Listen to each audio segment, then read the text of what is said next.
Bonjour à tous et à toutes. Dans cette vidéo, nous allons parler de la dissertation et sa méthode et ses formes. Ces aspects de la dissertation littéraire pourront être utilisés dans tous les cours de littérature française que vous suivez avec moi.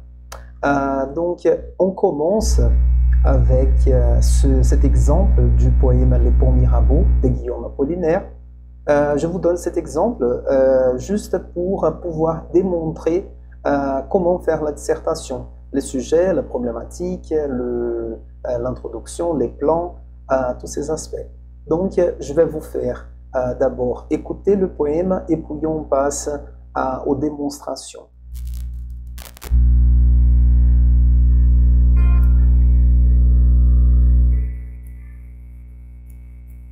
Sous le pont Mirabeau coule la Seine et nos amours. Faut-il qu'ils m'en souviennent, la joie venait toujours après la peine. Vienne la nuit, sonne l'heure, les jours s'en vont, je demeure. Les mains dans les mains, restons face à face, tandis que sous le pont de nos bras passent des éternels regards, longs silences. Vienne la nuit, sonne l'heure, les jours s'en vont, je demeure. L'amour s'en va comme cette eau courante, l'amour s'en va comme la vie est lente, et comme l'espérance est violente. Vienne la nuit, sonne l'heure, les jours s'en vont, je demeure. Passent les jours et passent les semaines, ni temps passé, ni les amours reviennent. Sous le pont Mirabeau coule la Seine. Vienne la nuit, sonne l'heure, les jours s'en vont, je demeure.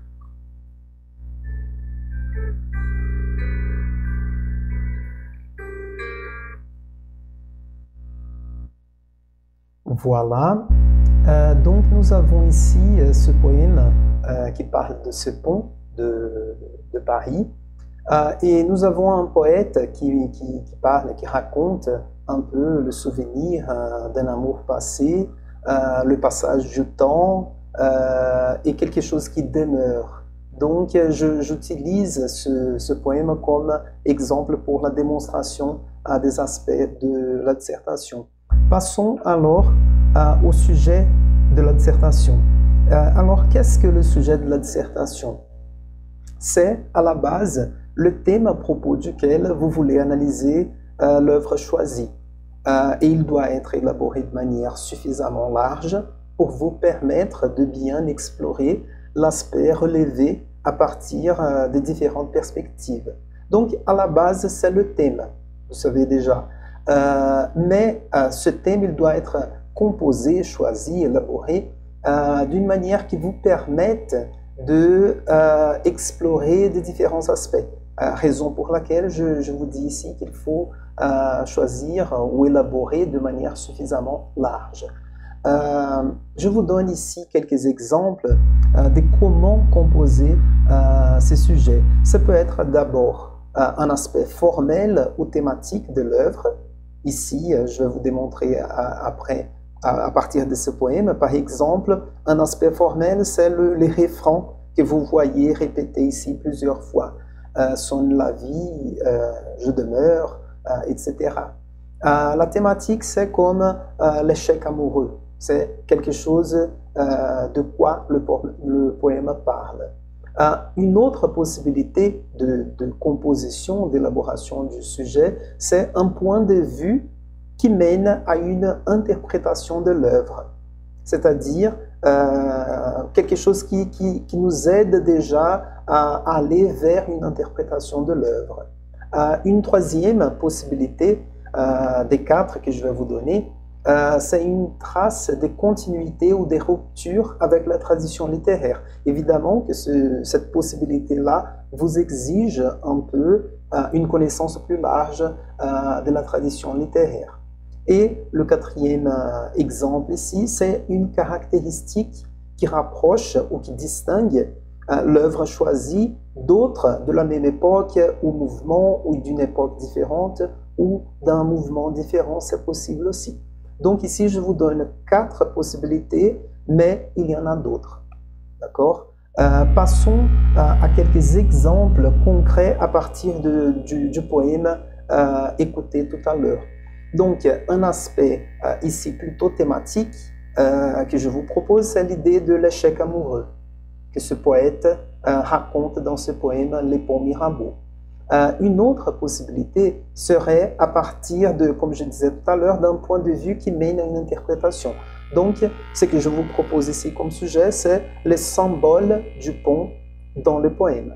Et nous verrons pourquoi c'est le sujet ici que je vais choisir pour démontrer le reste de la dissertation. Et vous allez voir comment explorer ces sujets-là du symbole et comment il apparaît du symbole du pont dans le poème et comment on peut interpréter le poème à partir de cette idée.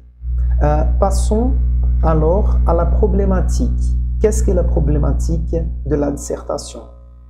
La problématique, c'est une question ouverte, mais c'est une question, ça c'est important. Elle a la forme d'une interrogation, d'une question.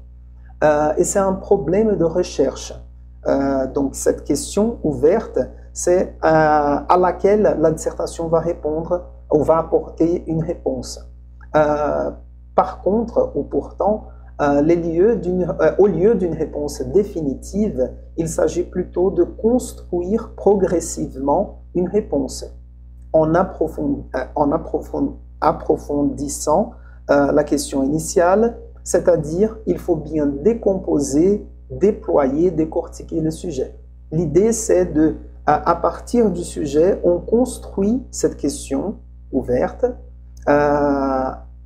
et on va avoir la dissertation pour répondre à cette question. Mais la manière de répondre à cette question, c'est de manière progressive à partir de la décomposition et du déploiement de la question initiale. Et je vous explique comment on peut décomposer cette question qui est la problématique. Mais je vous donne ici des exemples de problématiques. Donc, à partir d'un aspect thématique, l'échec amoureux, exemple vu tout à l'heure.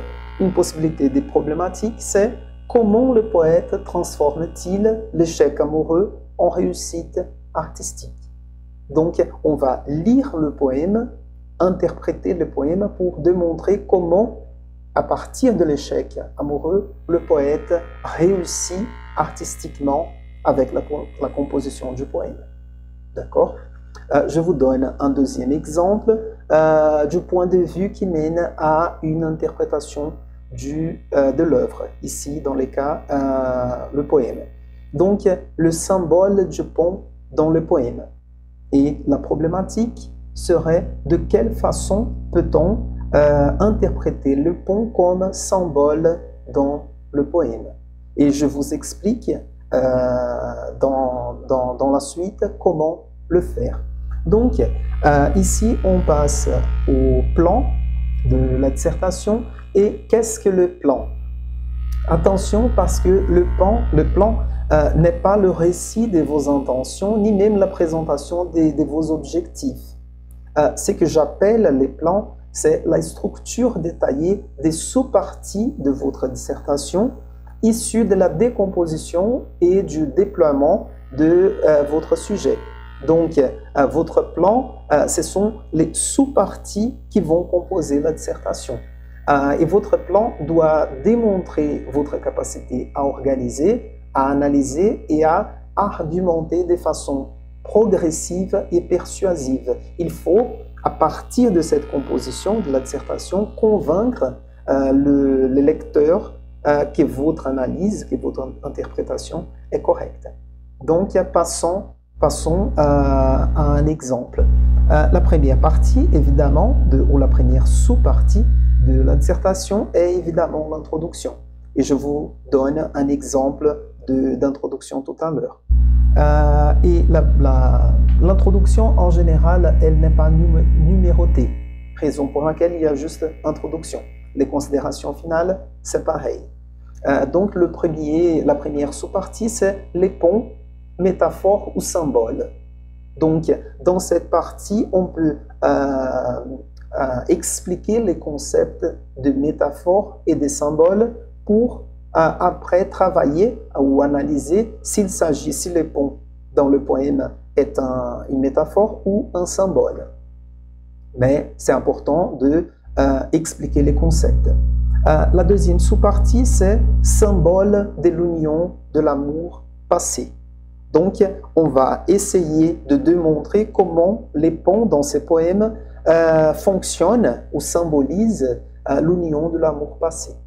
D'accord? Une troisième sous-partie, c'est la métaphore du poète qui demeure. Ici, je vous explique, c'est la métaphore parce qu'on peut comparer le poète avec les ponts. Si vous réalisez le poème, vous allez voir que le pont, c'est quelque chose dans le paysage qui reste, qui demeure, et il y a l'eau du fleuve qui coule sous le pont. C'est plus ou moins comme le poète. Le poète, il reste, mais les amours, les temps passent, coulent sous, on va dire, sous la vie du poète. Et la dernière partie de la dissertation, ce sont les considérations finales dans lesquelles vous pouvez vous exprimer un peu plus personnellement. D'accord? Avançons ici et comment élaborer l'introduction de la dissertation. L'introduction de la dissertation, ce n'est pas la présentation de l'auteur ni de l'œuvre, parce qu'il faut penser la dissertation comme un article, comme un texte académique. Ouais. Donc, l'introduction de ce texte, ce n'est pas pour parler de la vie de l'auteur ou de l'histoire de l'œuvre que vous avez analysée, mais c'est plutôt la présentation de votre dissertation. Parce que la personne qui vous lit, elle ne vous lit pas pour savoir l'histoire de l'œuvre ou de la vie de l'auteur, mais plutôt pour lire votre analyse de l'œuvre. Donc, l'introduction, c'est plutôt la présentation de votre dissertation, c'est-à-dire l'exposition et l'explication du sujet choisi, de la problématique élaborée, de la structure des sous-parties, comme nous venons de voir, et si vous voulez, dans les considérations finales, mais dans l'introduction, vous pouvez annoncer votre chemin interprétatif. C'est possible, vous n'allez pas raconter toutes les composantes de votre interprétation, mais vous indiquez le chemin par lequel vous allez mener votre lecteur dans l'interprétation de cette œuvre. Et c'est important de dire que, comme introduction d'un article court, tout cela doit être synthétisé en un paragraphe, pas plus. D'accord? Donc, vous devez présenter toutes les parties de la dissertation dans un seul paragraphe. Et à partir de l'idée élaborée ici, à partir du poème Les Ponts Mirabeau, je vous donne un exemple de paragraphe d'introduction pour vous montrer que c'est bien possible de le faire. Voyons. Dans la présente dissertation, nous allons discuter la figure du pont dans le poème Les Ponts Mirabeau de Guillaume Apollinaire. D'abord, nous expliquerons la différence entre les concepts de métaphore et de symboles. Puis, nous présenterons l'idée du pont en tant que symbole de l'union entre le poète et son amoureuse. Ensuite, nous montrerons que le pont peut aussi être considéré comme une métaphore du poète. Enfin, dans nos considérations finales, nous parlerons du passage du temps et de la permanence de la poésie. Et la dissertation expliquera tout le reste. Ici, c'est important de voir l'utilisation de verbes, parce que comme c'est l'introduction, on met tous les verbes au futur. Nous allons discuter, nous montrerons, ce sont les verbes pour indiquer la suite de ce que le lecteur verra dans les textes. Et une autre chose importante, ici, j'ai utilisé, comme vous voyez, la première personne du pluriel. Nous allons discuter. C'est possible aussi d'utiliser la première personne du singulier, je, Genre, je vais discuter, je montrerai, après, j'expliquerai la différence. C'est possible, c'est acceptable. Et si vous voulez aussi, vous pouvez utiliser les pronoms on de manière plutôt impersonnelle. Dans la présente dissertation, on va discuter, on va expliquer ou on expliquera, etc. D'accord?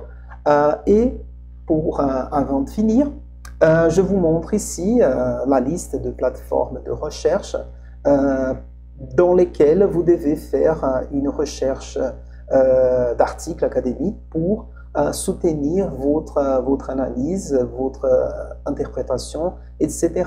J'ai mis ici en rouge percé parce que c'est la plateforme que je vais utiliser avec vous. Donc, passons ici à cet exemple. Je vous montre ici, c'est la page d'accueil. Pas forcément la page d'accueil parce que j'ai déjà entré ici quelques mots-clés. Mais juste pour vous démontrer, nous sommes ici dans la page de Percé, cette plateforme de recherche d'articles académiques. J'ai entré ici comme mots-clés Apollinaire, le poète, et Pont Mirabeau, les titres du poème analysé. Et vous voyez, et vous avez ici recherché dans tout Percé, c'est l'espace où on entre les mots-clés qu'on veut utiliser. Et vous voyez ici, nous avons plusieurs articles. Donc, c'est à vous de choisir quelques-uns. Vous allez lire sûrement les résumés de certains articles pour voir si ils apportent des informations importantes à votre recherche. Et je vous donne un exemple ici. J'entre dans ce premier en relisant Apollinaire. Donc, nous avons ici quelques informations sur l'article. Je redescends, voilà. En relisant Apollinaire, c'est un article. L'auteur, c'est Jean-Luc Steinmetz. Il a été publié sur cette revue Littérature en 1996. Et dans cette revue, il occupe la page, il est entre les pages 125 et 135. Et vous avez ici l'article complet. Si vous voulez, vous pouvez le télécharger en PDF. Et voilà, c'est tout. Je peux sortir d'ici et je reviens au PowerPoint.